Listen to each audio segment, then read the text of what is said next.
On the last peaceful day of August 1939, a machine that could have revolutionized the entire history of war took to the skies. The world's first jet aircraft took off so quietly that its flight almost went unnoticed. But hidden behind this brief ascent was far more than a simple experiment. It was a breakthrough that Germany immediately ignored. Why did Reich officials turn away from a discovery capable of granting them air superiority? Why did the British, who had begun research before anyone else, suddenly fall behind? And what strange, almost absurd design decisions made the He-178 a machine of the future and, simultaneously, a symbol of lost time? This story contains scandalous errors, terrifying miscalculations, and the near shameful short-sightedness of those who looked only at the immediate war, failing to see the future. By the end, you will learn why the first jet aircraft remained merely an experiment, even though it could have become a weapon that changed the course of history. The world sensed a coming storm. Diplomatic agreements were crumbling one after another, armies were on standby, and a tension that was impossible to ignore hung in the air. At this moment, when everyone was thinking only of the coming confrontation, a machine with no analogs was preparing for takeoff on a runway in Rostock. Its appearance was not connected to the front or military pomp. It was a quiet step into an entirely new dimension, an event that could change the very nature of air combat. A compact, seemingly unremarkable aircraft stood on the narrow strip. Its silhouette didn't stand out among the many familiar, propeller-driven machines, but inside, a fundamentally different mechanism was hidden. Heinkel's designers weren't pursuing beautiful lines or an imposing appearance. All attention was focused on the heart of this machine, on the experimental engine that promised to transform aviation into something completely different. When pilot Erich Varsitz took his place in the cockpit, no one knew how the takeoff would end. There were no loud fanfares, ceremonial formations, or thousands of onlookers. It was an almost secret experiment, attended by only a few insiders. Everything that happened that day could have gone unnoticed, were it not for the fact that the jet era was beginning right then and there. The engine roared with an unfamiliar sound. It wasn't the rhythmic knock of pistons or the drone of a conventional propeller. The machine vibrated as if gathering itself to surge forward. Varsitz smoothly brought it to the start, and the moment the wheels lifted off the runway, something more than just a takeoff happened. The world's first turbojet aircraft took to the air. It circled the factory, leaving behind the people who silently watched its every movement. The flight was short, but significant. No one fully understood yet what they had witnessed, but it was a turning point, after which aviation could no longer remain the same. The irony was that a few days after this event, the world plunged into the chaos of war. But on that very morning over Rostock, something happened that was ahead of its time. While Europe counted the hours until the start of a massive conflict, a symbol of the future appeared in the sky, momentarily distracting attention from the gloom of the impending catastrophe. Erich Varsitz sat in the cockpit, gripping the control stick, and felt not only the fuselage walls, but also his own hands tremble from the vibrations. Everything inside this machine was new, unexplored, unlike the conventional aircraft he had flown before.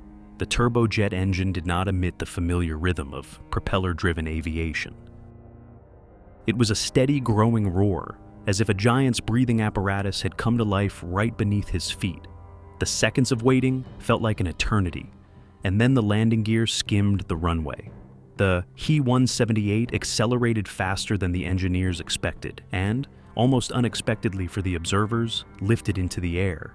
At that moment, Varsitz became the first person to experience a completely different character of flight, without the jolting of a propeller, without vibrations from mechanical transmissions.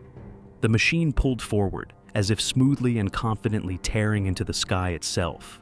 Silence hung over the factory in Rostock. Even the workers, accustomed to the constant noise of engines, stopped, looking up. The aircraft made a circle, and it was only one circle, but it changed the perception of everyone who witnessed it. No one yet knew what horizons were opening up for aviation, but everyone understood that something had happened that would be remembered for years. The flight lasted mere minutes, yet that was enough to prove that the turbojet engine idea was viable. Varsitz carefully brought the machine back to Earth, and the wheels touched the runway again. The ground met him with its usual roar, but the pilot already felt in his soul that he had just entered history. For those who stood nearby and watched the flight, it was more than a test. It became a symbol of a new era that was just beginning its countdown. An era where the familiar rhythm of propellers was replaced by the piercing whistle of jet thrust. By the end of the 30s, the Heinkel company already had a reputation as a bold innovator, ready to go where others dared not. At a time when most aircraft designers preferred to perfect propeller-driven machines, the team led by Ernst Heinkel was taking steps into an area that seemed like science fiction. One of the first such experiments was the She-176, a tiny aircraft with a rocket engine. This apparatus looked more like a laboratory work on wings than a fully fledged combat aircraft, but it was an important training ground for the engineers. The rocket engine provided rapid acceleration, but did not ensure prolonged flight. The machine could take off, surge forward sharply, but the fuel ran out in a matter of minutes. This was a risky experiment, more like a leap into the unknown, but it proved that traditional designs could and should be broken. The He-176 was not intended for war and could not have changed the course of battles. Its role was different, to show that air travel was possible even without a propeller, and that completely different sources of thrust could be sought. During the testing process, Heinkel's engineers gained invaluable experience working with new materials, fuel systems, and aerodynamics designed for speeds that were previously considered unattainable. It was this accumulated experience that became the foundation upon which the He-178 grew. When a turbojet unit was installed in the design, instead of a rocket engine, many technological solutions had already been tested and refined. The rocket predecessor left not only technical developments, but also the designer's confidence that they were moving in the right direction. Heinkel was ahead not by chance. Where others saw risk and a useless waste of resources, the company saw the future. And that is why, in August 1939, it was their machine, and not someone else's, that became the first jet aircraft to take to the skies. At the core of the He-178 was the very thing for which it was created, the HES-3B turbojet engine. For the late 30s, this was not just a technical novelty, but a real challenge to the established laws of aviation. While all the world's aircraft relied on propeller units, in which combustion energy was transmitted through complex mechanisms to a rotating propeller, the new engine worked completely differently. Its principle of operation was simple in theory, but incredibly complex in execution. Air was drawn in through the front intake, compressed by a compressor. Fuel was then supplied to it in the combustion chamber. The resulting mixture ignited, and a stream of superheated gases burst out with such force that it pushed the aircraft forward. All without a propeller, without gearboxes, without the familiar rotation. Pure jet thrust. The HES-3B delivered about 454 kg of thrust. By modern standards, this value is modest, but back then, it opened the doors to an entirely different world of speeds. The aircraft could reach up to 700 km/h, hundreds of kilometers faster than most of its contemporaries. And although this speed was achieved only over a short distance, the very fact that the machine could break out of the usual framework was revolutionary. However, along with the possibilities came serious limitations. The engine was capricious, required constant monitoring, and had an extremely short lifespan. It was only sufficient for short flights, and practical application was not yet an option. It consumed a lot of fuel, and the range did not exceed 200 kilometers. This meant that the He-178 remained an experiment, a flying laboratory, but could not turn into a weapon. Nevertheless, the very fact that the engine worked and was able to lift the aircraft into the sky proved the viability of the idea. It became the heart that first made aviation beat to a new rhythm, the rhythm of jet thrust, where the future was already breathing down the necks of those who dared to take the risk. When the He-178 made its first flight, representatives of the Third Reich's Ministry of Aviation were among the spectators. It seemed that they should have been the first to appreciate the significance of the discovery and support the project, as the prospect of a fundamentally new type of weapon was unfolding before them. But the reaction was unexpectedly cold. Officials looked at the small, unarmed aircraft with limited range and extremely modest capabilities and saw no real application for it. In their eyes, it was just a strange experiment, a beautiful engineering toy with no relevance to the upcoming battles. At that time, the focus was on proven bombers and fighters with propeller engines, capable of solving tasks here and now. Furthermore, in August 1939, Germany was already preparing for a major war. In an environment where every day demanded practical solutions, the military leadership had no time for long-term projects requiring huge investments and uncertain results. In their logic, jet aviation was too distant a future, while the front needed aircraft immediately. That is why no enthusiastic speeches followed the flight of the He-178. The project quickly lost priority, and funding was cut. The machine remained an experiment, interesting only to a narrow circle of engineers and specialists. But even in this skepticism lay a paradox. Although the He-178 did not make the necessary impression on officials, the demonstration itself proved that the concept worked. And a short time later, the same company would be entrusted with the development of a larger and more serious jet machine, the He-280. Despite the fact that the He-178 did not elicit the expected enthusiasm from the military leadership, the very fact of its existence left a mark. In the offices, they understood that Heinkel's engineers had demonstrated not just a beautiful experiment, but a working scheme that could be developed. Therefore, the company soon received a new order to create a full-fledged jet fighter capable of moving beyond laboratory tests and approaching combat conditions. Thus began the history of the He-280. Unlike the tiny He-178, the new project was already conceived as a serious machine, designed for high speeds and prolonged flights.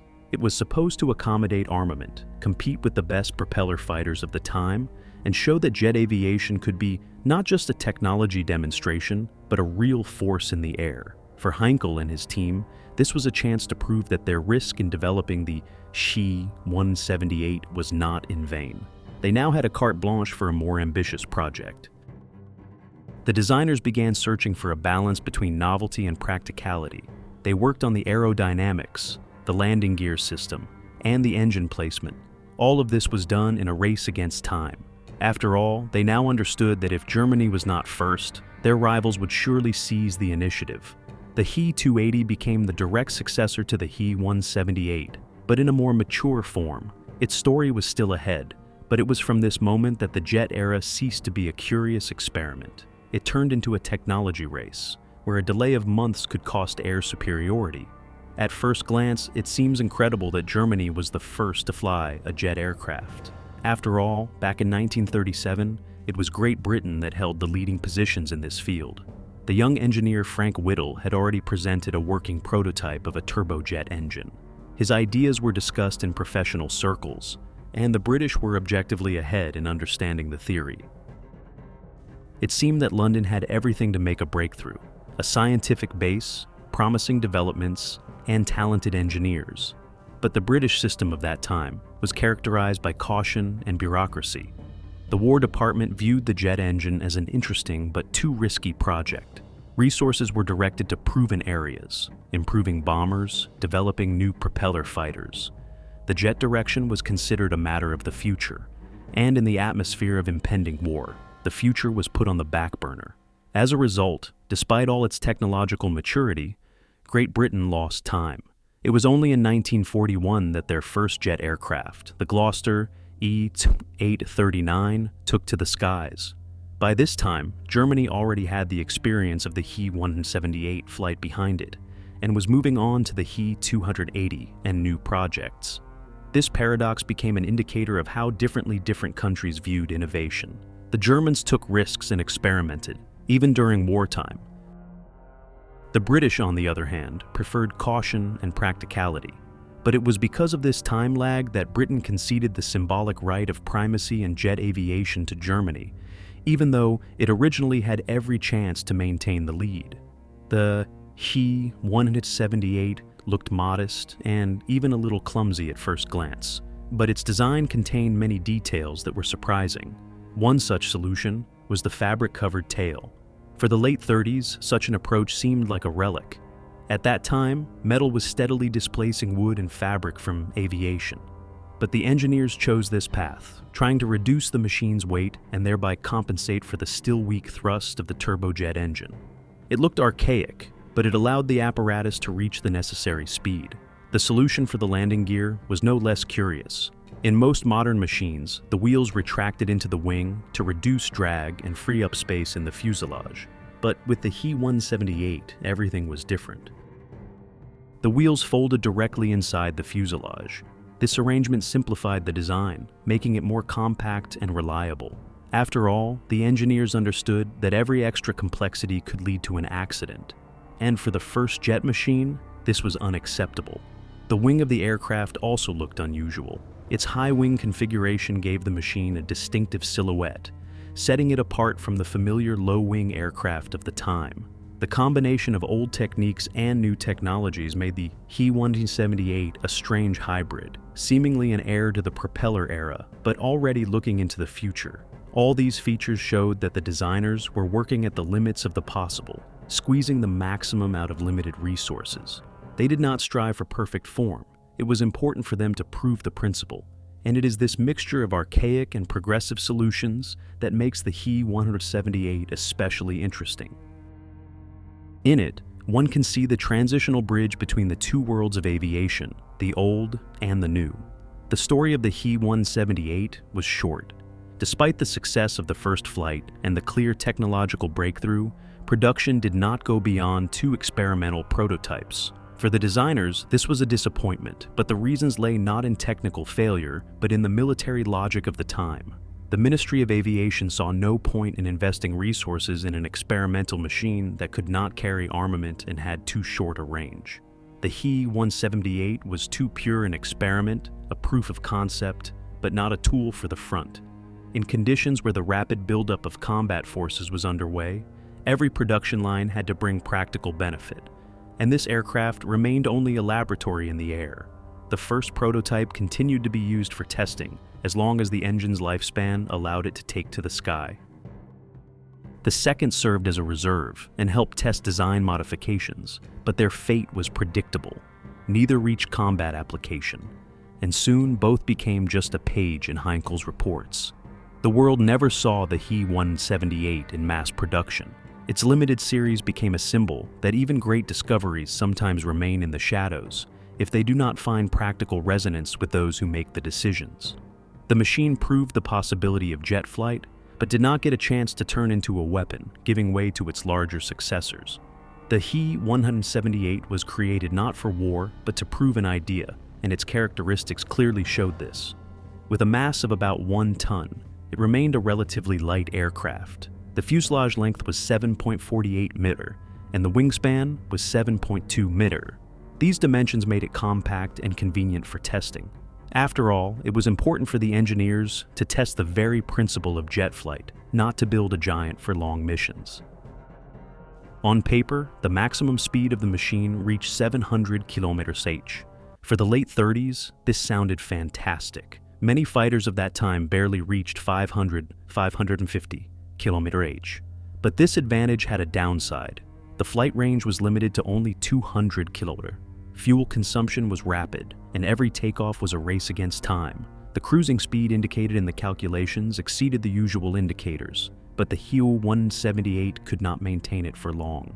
Reality imposed strict limits, short flights, low altitude, and the need for constant engine checks after each flight. Nevertheless, even these figures had huge weight. They showed that the jet engine opened the doors to a world where speed ceased to be a limitation. Although the He-178 remained just an experiment, its capabilities clearly hinted. The coming aviation will be faster than ever before. The He-178 was never intended as a fighter or a bomber. Its cockpit accommodated only 1 pilot, and there was no room in the design for cannons or machine guns. The engineers deliberately left the machine clean, without armament. The main goal was not to create a combat aircraft, but to test whether a turbojet engine could even lift the machine into the air and keep it there long enough to prove its effectiveness.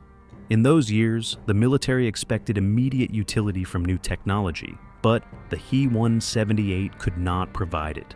It could not attack, it could not defend, and it did not even have the practical range to perform patrol missions. But this was its uniqueness. It became the first aircraft whose existence was justified by one single task: experimentation. In the history of aviation, the He-178 holds a special place.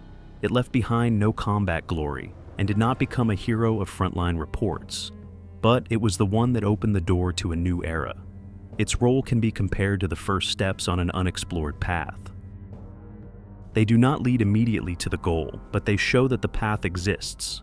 Thus, the He-178 remained a hero without weapons, a machine that proved the principle and gave way to more mature projects. Its mission was short, but its significance cannot be underestimated. It was the bridge that connected the old propeller era with the coming jet era. The He-178 remained in history not as a weapon, but as a symbol of lost time. Germany was the first to show the world that the future of aviation had already arrived, but it was unable to capitalize on this advantage itself. The machine took to the sky a few days before the start of the Great Conflict, and its significance was buried under the weight of the war. The military leadership did not see the potential in it that could change the course of air battles. Instead of investing in the development of the jet concept, the focus was on the mass production of familiar propeller machines. And when jet fighters finally appeared at the front a few years later, they were no longer a bold breakthrough, but a desperate attempt to catch up. The He-178 was a step taken too early for those who looked only at immediate tasks. Its short flight in Rostock became a milestone that contemporaries barely noticed, but descendants saw in it the beginning of a new era. This is its paradox. It proved that the future was possible, but failed to convince those who should have been the first to believe. Thus, the small aircraft, built in only 2 copies, became a symbol of a missed opportunity. Germany opened the door to the jet age, but only passed through it later, losing the time when the advantage could have changed a great deal.